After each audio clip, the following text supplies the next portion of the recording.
ಏನು ನವೆಂಬರ್ 20 ಗುರುವಾರ ಏನು ಹಜರತ್ ಟಿಪ್ಪು ಸುಲ್ತಾನ್ರವರ ಜಯಂತ್ಯೋತ್ಸವ, ಅದೇ ರೀತಿ 70ನೇ ಕನ್ನಡ ರಾಜ್ಯೋತ್ಸವ ಮತ್ತು ಮೌಲಾನಾ ಅಬುಲ್ ಕಲಾಂ ಆಜಾದ್ರವರ ಜಯಂತಿಯನ್ನು ನವನಗರದ ಸೆಪ್ಟೆಂಬರ್ 19 ಕಲಾಭವನದಲ್ಲಿ ಏನು ಬೃಹತ್ ಜನಜಾಗೃತಿ ಸಮಾವೇಶವನ್ನು ಹಮ್ಮಿಕೊಳ್ಳಲಾಗಿದೆ.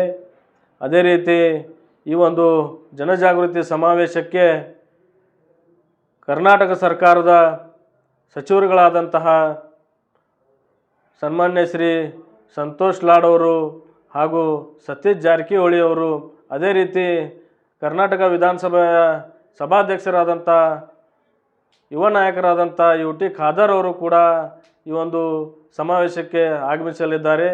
ಅದೇ ರೀತಿ ನಮ್ಮ ಭಾರತ ಸರ್ಕಾರದ ಮಾಜಿ ಸಚಿವರು ಹಾಗೂ ಖ್ಯಾತ ವಾಗ್ಮಿಗಳಾದಂತಹ ಶ್ರೀಯುತ CM ಇಬ್ರಾಹಿಂ ಸಾಹೇಬರು ಕೂಡ ಇವತ್ತಿನ ಈ ನವೆಂಬರ್ 20ರಂದು ನಡೆಯಲಿರುವ ಬೃಹತ್ ಜನಜಾಗೃತಿ ಸಮಾವೇಶಕ್ಕೆ ಮುಖ್ಯ ಅತಿಥಿಗಳಾಗಿ ಉದ್ಘಾಟಕರಾಗಿ ಆಗಮಿಸಲಿದ್ದಾರೆ. ಅದೇ ರೀತಿ ಆ ಒಂದು ಸಮಾರಂಭದಲ್ಲಿ ಬಾಗಲಕೋಟೆ ಜಿಲ್ಲಾ ಉಸ್ತುವಾರಿ ಸಚಿವರಾದಂಥ RB ತಿಮ್ಮಾಪುರ್ ಸರ್ ಅವರು ಕೂಡ ಬೃಹತ್ ಜನಜಾಗೃತಿ ಸಮಾವೇಶದಲ್ಲಿ ಪಾಲ್ಗೊಳ್ಳಲಿದ್ದಾರೆ.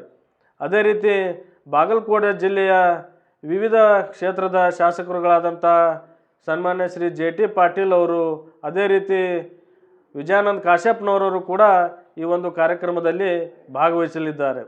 ಅದೇ ರೀತಿ ಏನು ನವೆಂಬರ್ 20ರಂದು ನಡೆಯಲಿರುವ ಬೃಹತ್ ಜನಜಾಗೃತಿ ಸಮಾವೇಶದಲ್ಲಿ ಬಾಗಲಕೋಟೆ ಜಿಲ್ಲೆಯ ವಿವಿಧ ಕನ್ನಡ ಪರ ಸಂಘಟನೆಯ ಜಿಲ್ಲಾಧ್ಯಕ್ಷರು, ಅದೇ ರೀತಿ ವಿವಿಧ ದಲಿತ ಪರ ಸಂಘಟನೆಯ ಪ್ರಮುಖರು ಹಾಗೂ ಮುಖ್ಯಸ್ಥರು ಕೂಡ ಈ ಒಂದು ಸಭೆಯಲ್ಲಿ ಭಾಗವಹಿಸಲಿದ್ದಾರೆ. ಅದೇ ರೀತಿ ಪ್ರಮುಖವಾಗಿ ನಮ್ಮ ಸಮುದಾಯದ ಏನು ವಿವಿಧ ಪರ ಸಂಘಟನೆಗಳ ನೇತೃತ್ವದ ಅಧ್ಯಕ್ಷರುಗಳು ಹಾಗೂ ಸಮಾಜದ ಮುಖಂಡರುಗಳು ಹಾಗೂ ಉದ್ಯಮಿಗಳು ಕೂಡ ಈ ಒಂದು ಕಾರ್ಯಕ್ರಮದಲ್ಲಿ ಭಾಗವಹಿಸಲಿದ್ದಾರೆ. ಅದೇ ರೀತಿ ನಮ್ಮ ಸಮುದಾಯಕ್ಕಾಗಿ ಮತ್ತು ನಮ್ಮ ಸಮಾಜದ ಹಕ್ಕಿಗಳಿಗಾಗಿ ಏನು ಯುವತಿ ಒಬ್ಬಳು ರಾಜ್ಯಾದ್ಯಂತ ಏನು ಹೋರಾಟವನ್ನು ನಡೆಸಿದ್ದಾರೆ ಕುಮಾರಿ ನಜ್ಮಾ ನಜೀರ್ ಅವರು ಕೂಡ ಈ ಒಂದು ಕಾರ್ಯಕ್ರಮದಲ್ಲಿ ಮುಖ್ಯ ಅತಿಥಿಗಳಾಗಿ ಭಾಗವಹಿಸಲಿದ್ದಾರೆ. ಅದೇ ರೀತಿ ಬಾಗಲಕೋಟೆ ಜಿಲ್ಲೆಯ ಮಾಜಿ ಶಾಸಕರಾದಂಥ ಮಾಜಿ ಸಚಿವರಾದಂಥ ಸನ್ಮಾನ್ಯ ಶ್ರೀ SR ಪಾಟೀಲ್ ಅವರು ಕೂಡ ಈ ಒಂದು ಕಾರ್ಯಕ್ರಮಕ್ಕೆ ಆಗಮಿಸಲಿದ್ದಾರೆ. ಅದೇ ರೀತಿ ಕರ್ನಾಟಕ ರಾಜ್ಯ ಟಿಪ್ಪು ಸುಲ್ತಾನ್ ಅಭಿಮಾನಿಗಳ ಮಹಾವೇದಿಕೆಯ ರಾಜ್ಯ ಘಟಕ ಅಧ್ಯಕ್ಷರಾದಂಥ ಶ್ರೀಯುತ ಟಿಪ್ಪು ಕಾಸಿಂ ಅಲಿ ಅವರು ಕೂಡ ಈ ಒಂದು ಕಾರ್ಯಕ್ರಮಕ್ಕೆ ಆಗಮಿಸಲಿದ್ದಾರೆ. ಅದೇ ರೀತಿ ಈ ಒಂದು ಕಾರ್ಯಕ್ರಮದ ಅಧ್ಯಕ್ಷತೆಯನ್ನು ಶ್ರೀಯುತ ಸಹೋದರಾದಂಥ ಅಮರ್ ಪುಣೇಕರ್ ಅವರು ವಹಿಸ್ಕೊಳ್ಳಲಿದ್ದಾರೆ. ಈ ಒಂದು ಸಭೆಯನ್ನು ಯಾವ ರೀತಿ ನಾವು ನಡೆಸಬೇಕಂತೇಳಿ ಒಂದು ಚರ್ಚೆ ನಡೆದಂಥ ಸಂದರ್ಭದಲ್ಲಿ, ಇಲ್ಲ ನವೆಂಬರ್ 20ಕ್ಕೆ ಟಿಪ್ಪು ಜಯಂತಿನ ನಾವು ಬೃಹತ್ತಾಗಿ ಒಂದು ಸಮಾವೇಶದ ಮೂಲಕ ನಾವು ಬಾಗಲಕೋಟೆ ಜಿಲ್ಲೆಯ ವತಿಯಿಂದ ಹಾಗೂ ರಾಜ್ಯಕ್ಕೆ ಒಂದು ಸಂದೇಶನ ಕೊಡುವ ಮುಖಾಂತರ ನಮ್ಮ ಅಲ್ಪಸಂಖ್ಯಾತರನ್ನ ಶಕ್ತಿಯನ್ನು ಒಂದು ಪ್ರದರ್ಶನ ಮಾಡಬೇಕಂತೇಳಿ ನಾವು ಚರ್ಚೆ ಮಾಡಿದಾಗ, ಈ ಒಂದು ಕಾರ್ಯಕ್ರಮದಲ್ಲಿ ಇನ್ನೋರ್ವ ನಮ್ಮ ಸರ್ವಶ್ರೇಷ್ಠ ನಾಯಕರಾದಂಥ ಶ್ರೀಯುತ ಮೌಲಾನಾ ಅಬುಲ್ ಕಲಾಂ ಆಜಾದ್ರವರು, ಅವ್ರದ್ದು ಏನು ಕೊಡುಗೆ ಏನಪ್ಪ ಅಂತಂದ್ರೆ, ನಮ್ಮ ಜನಾಂಗಕ್ಕೆ ನಮ್ಮ ಸಮುದಾಯಕ್ಕೆ ಅವ್ರ ಇತಿಹಾಸ ಸರಿಯಾಗಿ ಗೊತ್ತಿಲ್ಲದೆ ಇರೋದರಿಂದ ಈ ಒಂದು ಕಾರ್ಯಕ್ರಮದಲ್ಲಿ ಅವರ ಜಯಂತಿಯನ್ನು ಕೂಡ ನಾವು ಆಚರಿಸ್ಬೇಕಂತೇಳಿ ತೀರ್ಮಾನಿಸಿದ್ದೀವಿ. ಅವರು ಕೂಡ ಸ್ವತಂತ್ರ ಭಾರತ ಹೋರಾಟಗಾರರು ಹಾಗೂ ನಮ್ಮ ಭಾರತ ಸರ್ಕಾರದ ಪ್ರಥಮ ಶಿಕ್ಷಣ ಮಂತ್ರಿಗಳಾಗಿ ಕಾರ್ಯವನ್ನು ನಿರ್ವಹಿಸಿ ನಮ್ಮ ಸಮುದಾಯಕ್ಕೆ ಒಂದು ಶಿಕ್ಷಣದ ಪ್ರಾಮುಖ್ಯತೆಯನ್ನು ತಿಳಿಸ್ಕೊಂಡಂಥ ಸರ್ವಶ್ರೇಷ್ಠ ನಾಯಕರಲ್ಲಿ ಕೂಡ ಅವರು ಕೂಡ ಒಬ್ಬರು ಅಂತೇಳಿ ನಾನು ಹೇಳಲಿಕ್ಕೆ ಇಚ್ಛೆ ಪಡ್ತಾ ಇದ್ದೀನಿ.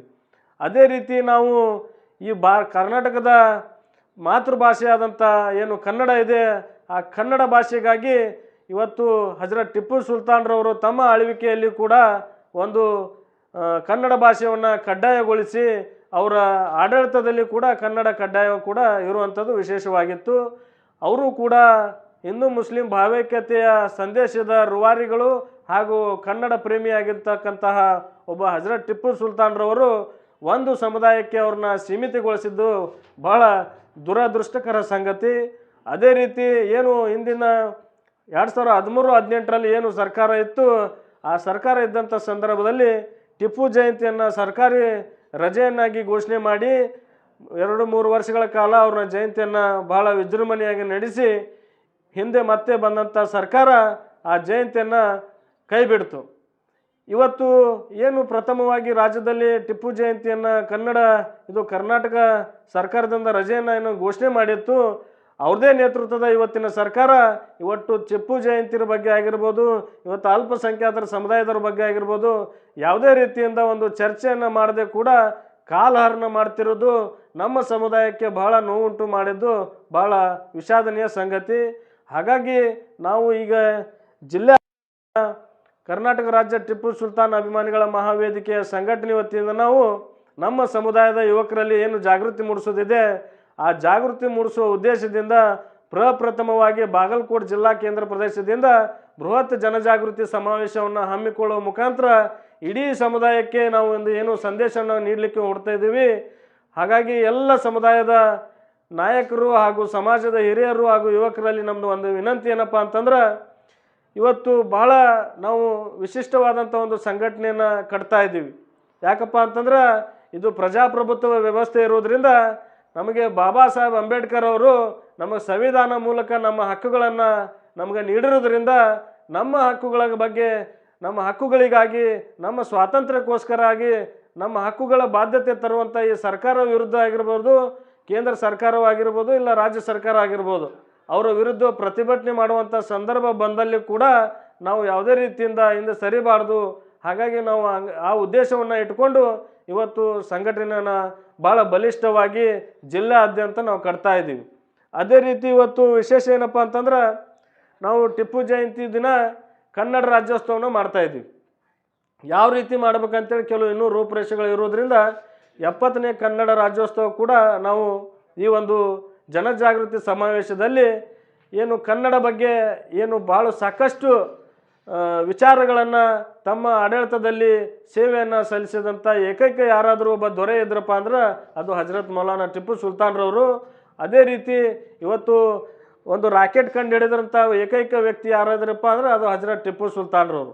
ಅದೇ ರೀತಿ ಇವತ್ತು KRS ಡ್ಯಾಮ್ನ ಆಣೆಕಟ್ಟು ನಿರ್ಮಾಣದ ಒಂದು ರೂಪರೇಷವನ್ನು ಏನು ನಕ್ಷೆಯನ್ನು ಸಿದ್ಧಪಡಿಸಿ ಅದಕ್ಕೂ ಕೂಡ ಕಾರಣೀಭೂತರಾದಂಥ ಏಕೈಕ ವ್ಯಕ್ತಿ ಯಾರಾದ್ರಪ್ಪ ಅಂದ್ರೆ ಅದು ಹಜರತ್ ಟಿಪ್ಪು ಸುಲ್ತಾನ್ರವರು. ಮಹಿಳೆಯರಿಗೆ ಯಾವುದೇ ರೀತಿಯಿಂದ ಸ್ವಾತಂತ್ರ್ಯ ಇರಲಿಲ್ಲ. ಅವ್ರಿಗೆ ಕೂಡ ತಮ್ಮ ಆಡಳಿತಾವಧಿಯಲ್ಲಿ ಸ್ವಾತಂತ್ರ್ಯವನ್ನು ನೀಡಿ ತಮ್ಮ ಸ್ತನಗಳಿಗೆ ಮತ್ತು ತೆರಿಗೆಯನ್ನು ನೀಡುವಂಥ ಒಂದು ಪದ್ಧತಿ ಇತ್ತು. ಅದನ್ನು ನಿಷೇಧನ ಮಾಡದೈತ ಏಕೈಕ ನಾಯಕರು ಇವತ್ತು ಟಿಪ್ಪು ಸುಲ್ತಾನ್ರವರು. ಟಿಪ್ಪು ಸುಲ್ತಾನ್ರವ್ರ ಬಗ್ಗೆ ಹೇಳ್ಬೇಕಪ್ಪ ಅಂದ್ರೆ ಸಾಕಷ್ಟು ವಿಚಾರಗಳಿದ್ದಾವೆ. ಹಾಗಾಗಿ ಎಲ್ಲರೂ ಬಾಗಲಕೋಟೆ ಜಿಲ್ಲೆಯ ಸಮಸ್ತ ಮುಸ್ಲಿಂ ಸಮಾಜದ ಬಂಧುಗಳಲ್ಲಿ ನಾನು ವಿನಂತಿಸ್ಕೊಳ್ತಾ ಇದ್ದೀನಿ, ಇವತ್ತು ಬೃಹತ್ ಜನಜಾಗೃತಿ ಸಮಾವೇಶದಲ್ಲಿ ಪಾಲ್ಗೊಳ್ಳುವ ಮುಖಾಂತರ ಈ ಒಂದು ಜನಜಾಗೃತಿ ಸಮಾವೇಶಕ್ಕೆ ತಮ್ಮ ಮೆರಗನ್ನು ತರಬೇಕು. ಟಿಪ್ಪು ಸುಲ್ತಾನ್ನವರ ಇತಿಹಾಸ ಆಗಿರ್ಬೋದು, ಮೌಲಾನಾ ಅಬು ಕಲಾಂ ಆಜಾದ್ ಅವರಾಗಿರೋ ಇತಿಹಾಸ ಇರ್ಬೋದು, ಮತ್ತು 70ನೇ ಕನ್ನಡ ರಾಜ್ಯೋತ್ಸವದ ಸಂಪೂರ್ಣ ಮಾಹಿತಿಗಳನ್ನು ತಮ್ಮ ಜನಜಾಗೃತಿ ಸಮಾವೇಶದಲ್ಲಿ ಎಲ್ಲ ರೀತಿಯಿಂದ ಮುಖ್ಯ ಅತಿಥಿಗಳಾಗಿ ಆಗಮಿಸುತ್ತಿರುವಂಥ ಎಲ್ಲ ನಾಯಕರು, ಜಿಲ್ಲೆಯ ನಾಯಕರು, ರಾಜ್ಯ ಮಟ್ಟದ ಸಚಿವರುಗಳು, ಮಾಜಿ ಕೇಂದ್ರ ಸಚಿವರು ತಮ್ಮ ಮುಂದೆ ವಿಷಯವನ್ನು ವ್ಯಕ್ತಪಡಿಸಲಿದ್ದಾರೆ. ಹಾಗಾಗಿ ಎಲ್ಲ ಸಮುದಾಯದ ನಾಯಕರಲ್ಲಿ ಕೂಡ ಹಾಗೂ ಕನ್ನಡ ಪರ ಸಂಘಟನೆಗಳಾಗಿರ್ಬೋದು ಮತ್ತು ವಿವಿಧ ಪರ ದಲಿತ ಪರ ಸಂಘಟನೆಯ ಮುಖ್ಯಸ್ಥರಲ್ಲಿ ಕೂಡ ಮತ್ತು ನಮ್ಮ ವಿವಿಧ ಮುಸ್ಲಿಂ ಸಮಾಜದ ಸಂಘಟನೆಯ ಮುಖಂಡರಲ್ಲಿ ಕೂಡ ನಾನು ವಿನಂತಿಸ್ಕೊಳ್ತಾ ಇದ್ದೀನಿ, ಈ ಒಂದು ಸಮಾವೇಶದಲ್ಲಿ ಪಾಲ್ಗೊಳ್ಳುವ ಮುಖಾಂತರ ತಮ್ಮ ಒಗ್ಗಟ್ಟವನ್ನು ಪ್ರದರ್ಶಿಸಿ ಒಂದು ವಿಶೇಷ ಸಭೆಯಲ್ಲಿ ಪಾಲ್ಗೊಳ್ಳುವ ಮುಖಾಂತರ ಸಭೆಯ ಸಮಾವೇಶವನ್ನು ಯಶಸ್ವಿಗೊಳ್ಳಲು ವಿನಂತಿಸ್ಕೊಳ್ತಾ ಇದ್ದೀನಿ.